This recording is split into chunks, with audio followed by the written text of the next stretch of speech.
All right, good morning. Good morning, Jamie Jay. Phelps, Sister Martin Thomas. I say that because some of your students, former students, Might know. little ones might want to look, oh, I want to hear about her. So thank you for your willingness to say yes, and sorry we had to cancel this a few times, but each time, each day longer, we got to lengthen your story, I'm sure. You're right. Yeah. So I just want to remind you that we have 30 minutes to cover many, many, many, many wonderful years of your life. So we want to highlight what to you is the significance and what would be important for us to hear to know you a little bit better. So maybe we could begin by you telling us where you began, what Chicago, I'm assuming it was, yeah, and Well, what happened, your actually, upbringing. I was actually born in Pritchard, Alabama. Everybody thinks I come from Chicago. That's right, Mobile, near Mobile. You began in... Yeah, Pritchard is a smaller town. Okay. It used to be the smaller town outside Mobile. Now it's reversed. So the thing is, Jamie's in Chicago, so I think that's what, but I do have Mobile down here. I come from Alabama, upon a soldier's knee. Okay. Because I was the youngest of 6. Wow. And we came on the train in probably 42, because I was just a few months old. My parents my father decided to relocate to Chicago. Think about Alabama in the 1940s. Right. He relocated his whole family to Chicago. He went up to Chicago and then sent for my mom and I. And so that's why I say I came from Alabama upon a soldier's knee, because it was during the war. And I can't imagine if a lady has 4 children and there were soldiers on the train that they would not have helped her out. Oh, sure, sure. What did your dad do? Well, he was an independent. My parents were college educated. They both had gone to Alabama A&M. Oh. But of course, again, part of why he left, he never said this, but I intuited, part of what is an educated Negro in Alabama in 1941 was in danger of lynching. That's my interpretation. So they left, and he started his own business. I have to describe what he did. He was in refrigeration, and what he would do is build. He would bid on these large walk-in refrigerated boxes for small stores, and he would bid on them, buy them, sell them to the small stores, and install them. And he did that for years. With that, so it's refrigeration. With that, though, he was able to raise us kids, send us to school through college, buy property. That's part of the Phelps tradition. Both on my grandfather's and my grandmother's side, we always owned property, even in the South. And then there was another problem. My grandmother and my mother's, on my father's side, owned 5 houses. My grandfather on my mother's side, James Brown, by the way, owned a cotton farm. So in their language, they would have considered us uppity niggers. Right. We're very ordinary people, but... Right, definitely. but to have property and stuff way back at that time. An education. An education. We would be. They would have been targeted.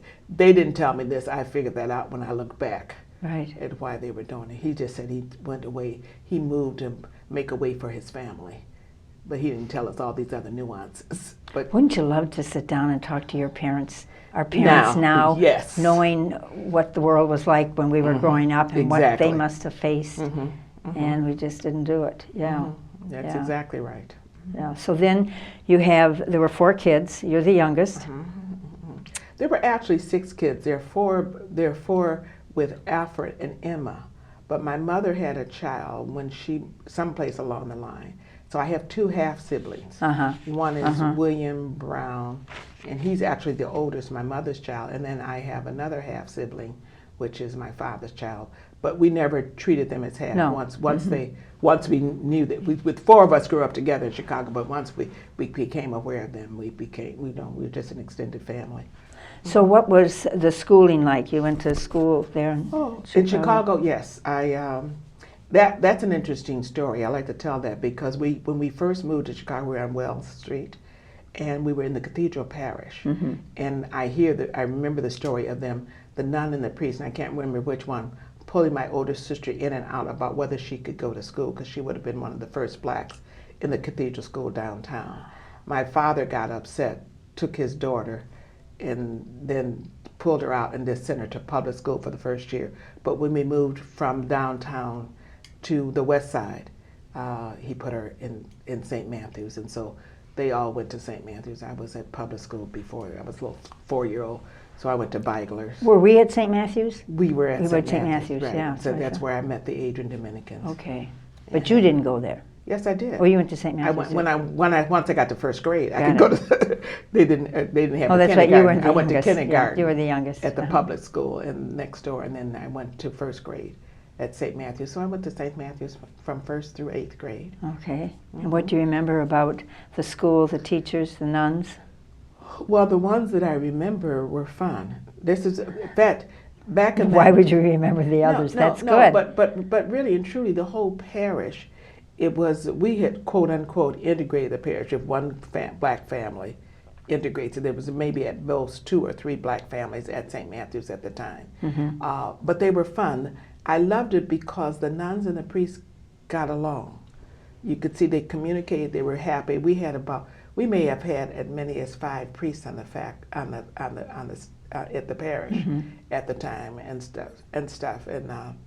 But they really got along. They were very happy people. They were strict. The nuns were strict in terms of they didn't let us play. They demanded stuff from us, but they were friendly. And so that was my impression is they were, and they were very human. Our little saying, when you meet one Dominican, you meet one Dominican. I saw that as a child. They were not carbon copy folk. Plus they wore a white habit, and I liked the white habit in contrast to dark black. I didn't think black would look good on me. Vanity, that name is Jamie. As a little kid, you consider all these things. Well, yeah. So who was your favorite teacher? Or who most inspired you to consider religious life? Actually, my vocation did not come from the nuns. My vocation came from God. My parents told us that we were all gifted and were intelligent, and we had to use our gifts to serve the community. That's what my father and mother were telling us all the time. And I'm the youngest of 6, so I'm hearing this over and over. Yeah. And they would say to us, what do you want to do with your life? And in my little 4-year-old, 5-year-old mind, life was like the soul, the body. And so in my mind, if you help people, if you became a nun, you help people spiritually and the soul. If you became a nurse, you would help them bodily. And if there was an emergency, you could be a telephone operator. Because we didn't have cell phones. But anyway, I didn't like blood, so X out nurse. And so by default, it was be a nun. And back in that day, we used to have vocation directors who came around all the time talking about vocations, talking about what being a nun was and the way they talked about it. And as I went through school, that early 4-year-old notion got affirmed and deepened as these people came around and talked about what a nun did, And it sounded, plus the fact that the sisters were happy was the convincing things, because I did have another group in high school. I had another bunch of sisters in high school, and most of those people were pretty somber, except for 2 of them. And I don't think I want to spend my life with them. And I had fallen in love with the Adrian Dominicans. I had already applied too, but they told me I was too young after 8th grade to enter. So, wow. But that was not. They had the academy, so the girls were. We didn't have people were entering it after high school, but they weren't ready. I think Mother Gerald said to me that she was concerned that I had to get used to white people. At which point I laughed as a 12-year-old inside, because I had been dealing with white people, Irish, Italian, Germans in St. Matthew's, and then in high school Polish and Lithuanian and Irish, Italian, and German. So I had been relating to white people and have been relating to white people all my life. So I knew at 13 that the static was relating to a black person, which was sad, because that was the first time I realized that everybody in the ages were not like the sisters I had in school. That everyone would not see me as a full human being. Some would see me as the black, But that's not what I experienced in grade school, and with the nuns that I've come to know and love, they see me as a human being, and that's the important thing. So you entered in what did we say in 19? I think it was 59. 59, yeah. Okay, because I graduated from grade school in 55. So you came in 59? and I became a member of the group called the Angels, of course. That's what your group, We're called the Angels. Angels. You know how we were Yeah. we were dedicated to the Holy Angels. Yeah. And we Holy were Angels crowd. The year that I entered in 1959 was huge, because 103 or 102, someplace along that, had entered in June, right after high school graduation, the Holy Cross crowd, the Splinters. Yeah.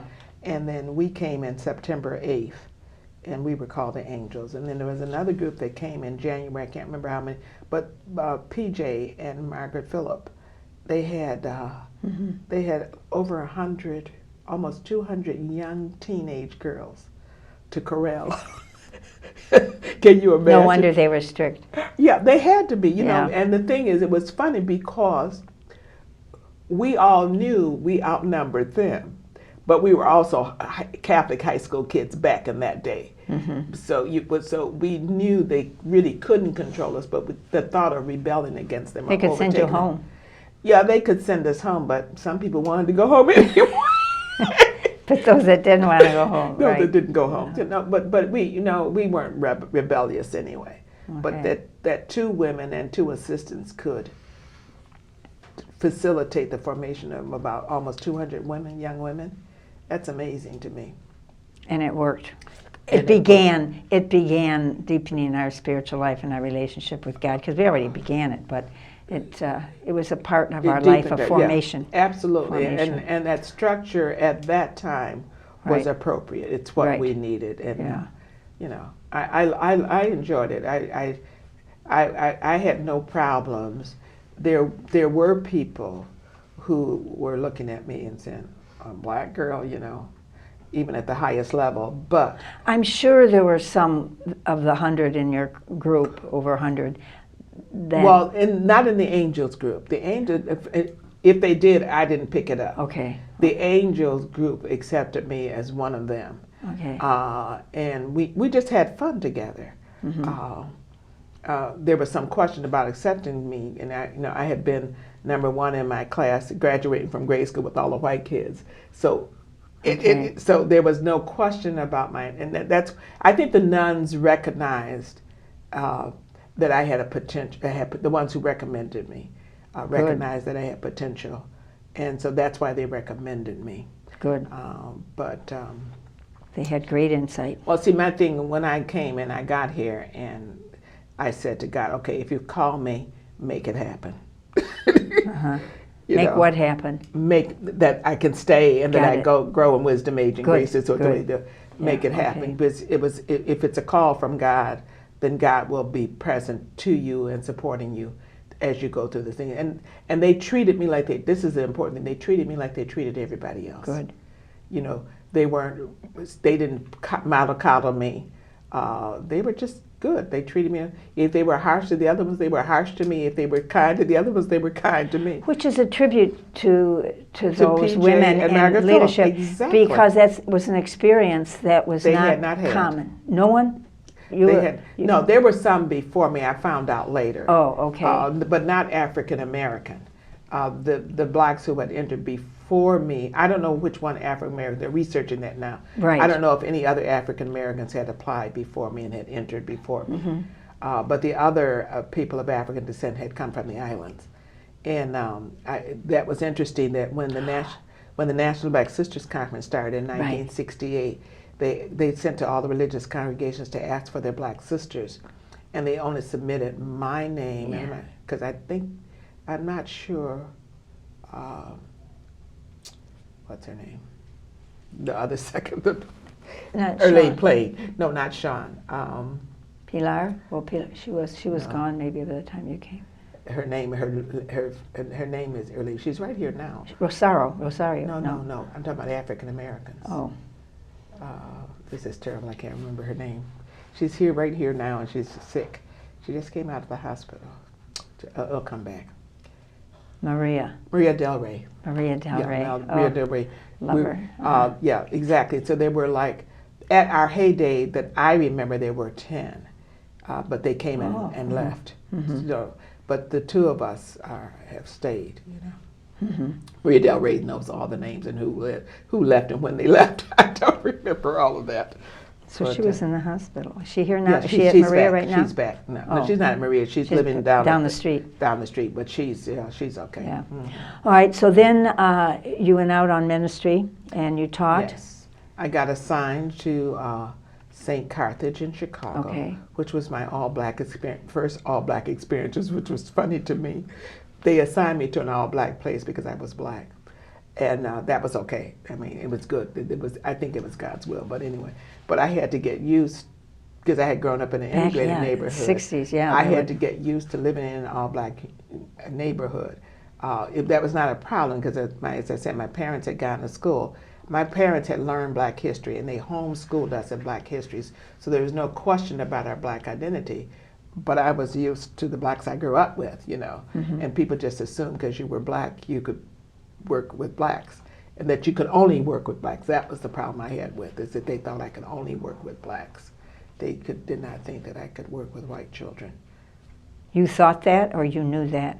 I thought that. Okay. But the reason that they sent me to St. Carthage was Yeah. because it was all black. Yeah. And they were just doing black to black. Well, they sent the Irish to work with the Irish and the Germans to work with the Germans, so it's consistent. So you went to Carthage. I went to Carthage, Mm-hmm. had the superior out of hell. I do not want to know who that was. I'm not going to put her name Okay, down. and then Columbanus. And then I went to Columbanus, and that was my paradise. We had all young sisters, and Sister John Joseph, I think, was our principal superior. Ann O'Connor. We had fun. Okay. We talk about collaborative ministry, the language that we knew what collaborative ministry were. We sat around those big tables and did our lesson plans, and the ones who were older helped those of us who were younger. We had education courses, but they really taught us how to teach. Right. And but people worked with it. We had fun with each other, and I can remember doing our preparing for our classes and getting help from the other sisters, because I had some education courses, but I didn't know what I was doing. They gave me 66 graders for my first class, and then they sent me down to first grade. A lot of our scriptures and theologians all began in first grade. They sent me to first grade. But what you do is that you had the other sisters, the language we use today in the community is, they had our backs. Yeah. And we just had so much fun. And then at the end of each year, we would have an annual play, because the kids would get restless around May. So we would try to get the work done before May. And then we would write scripts.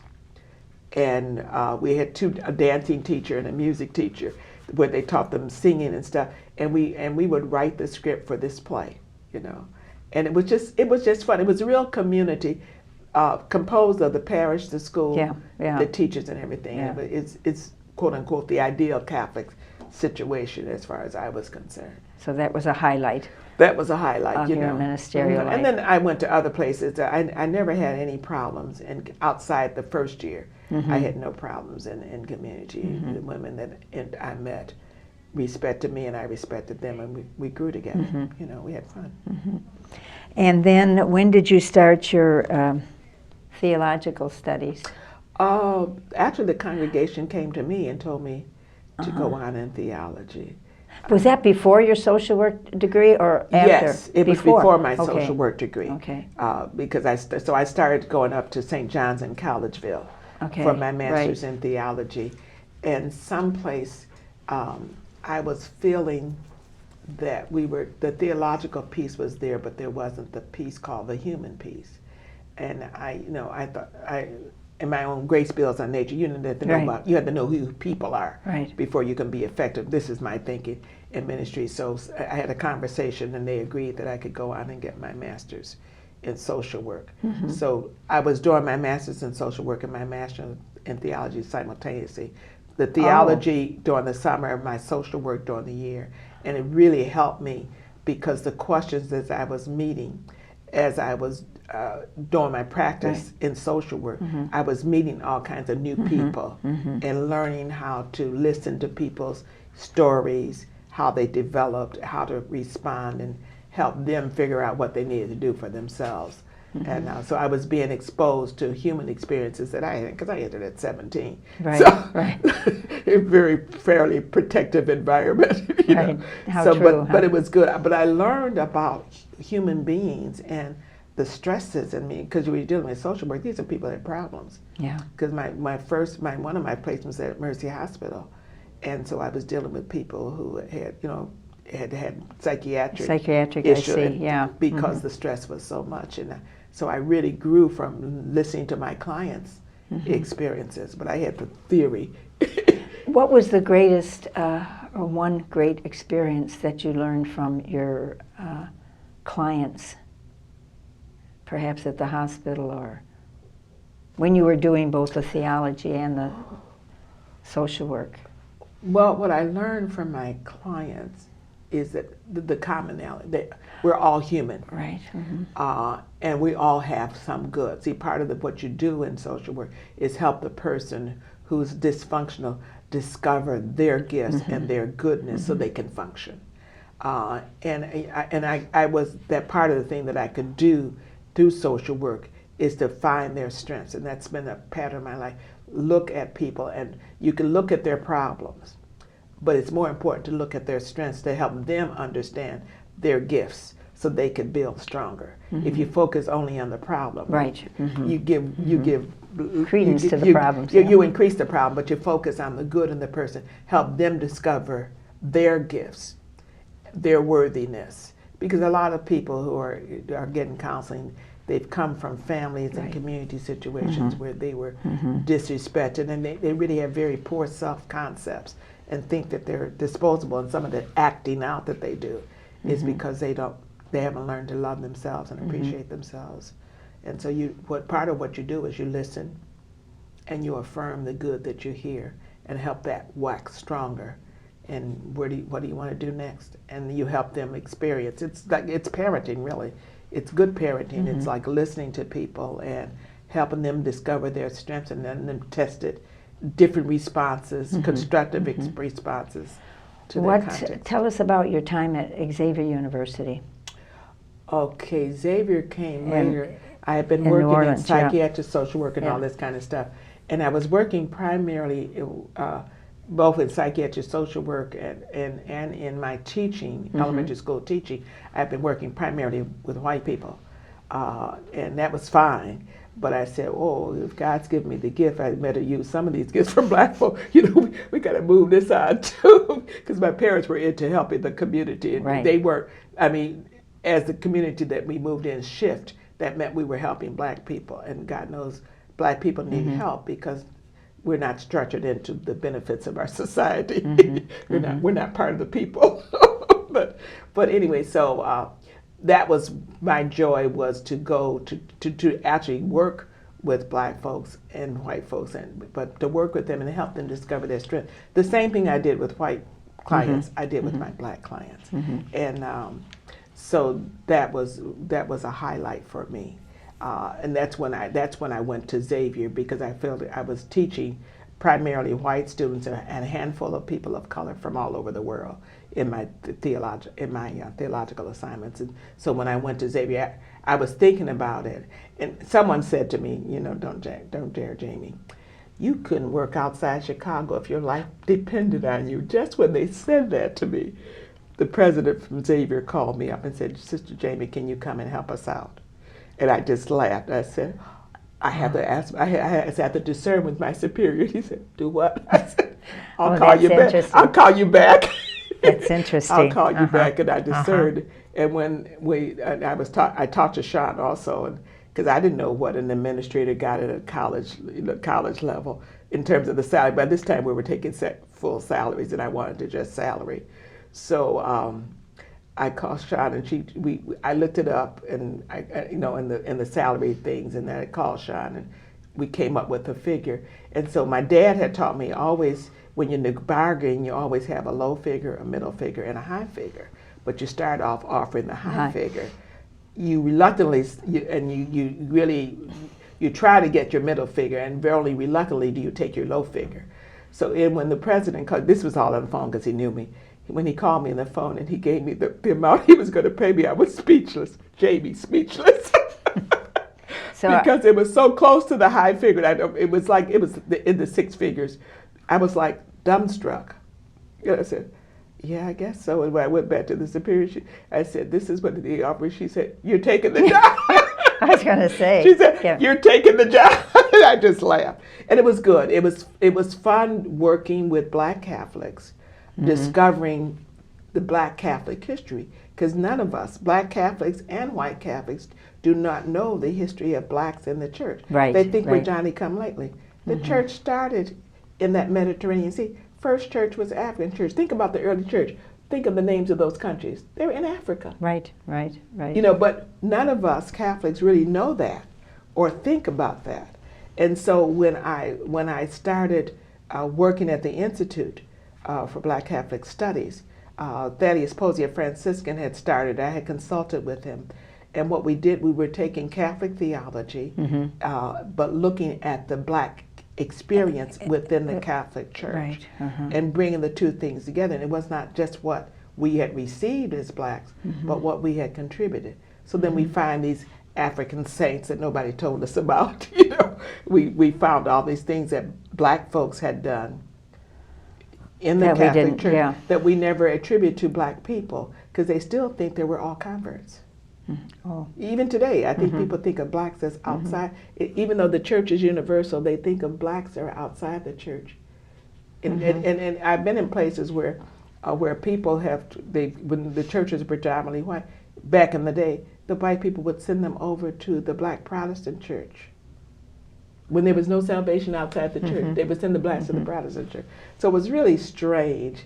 But working in that, what we call now enculturation, trying to take the best of the Catholic tradition and identify it with the best of Black values and stuff, and integrating that into a Black Catholic perspective on God, Christ, church. And I'm teaching the same courses I taught in the other seminaries and other schools, but looking at how it's interpreted and has been interpreted within the history of the Black community.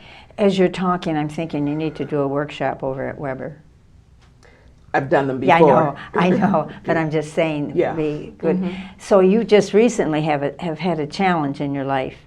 Oh yes, Guy and I are discussing. Well, all of a sudden I'm just walking down the street. You don't have to tell us all of it, but it's certainly challenging for you, Jamie Phelps. How have you dealt with this? Well, I'm 77. Think about it. I'd have 7 years. The only time I was sick was when I was a kid. Yeah. No sickness, all kinds of education, good parents, good colleagues. It's my turn. It's your turn. But it gives you an opportunity to think about, what are your values? What can you do? It's not about you, you know. And so I'm able to, hey, this is a good time for me. I don't even remember when they told me I was out of it. I don't remember the out of it piece. Wow. But to reflect out of it in terms of so sick I couldn't do anything. My sister who came to visit my brothers, they'd tell me how I was really out of it. But to see, you're quote unquote, you're not perfect in case you thought you were. You know, invincible, and those kinds of things. You know, Dominican means I can. Well, you can to a certain extent by the grace of God. And so it's been a time of, I can with your help. Yes, it's been a time of reflection, and I'm back now. I really am walking, but I'm not walking strong enough. I want to be walking like I did before. Good. Thing before I go back in there, and I had already retired. At age 70, I decided, and because I got tired of the structure, I didn't want to. I love teaching at the graduate level. I love teaching university, but I never liked the checking of the papers. Oh. I never liked, the preparation was fine, but I didn't, the checking of the papers and the discipline, and you can't teach graduate school without the discipline. Yeah, and working with the students and their papers and stuff like that. So I got the provincial to let me out of that. And so then I took a year rest after I was the director of the Institute for Black Catholic Studies for almost 10 years. For the first time in my life, I had to say, I'm exhausted. because it was 24/7. Wow, you can't You do know, it. No one can. See, university, graduate school, those administrators, that's Nobody that's can a do. demanding, that's a demanding position, and so I got tired. So I resigned. I made sure I had somebody to replace me. Some people, I had a team. I had developed a team. And the place went on without you? Oh, absolutely. Of course. See, good community organization says you create a situation That's right. where the community can move without you. you. You're there as a catalyst.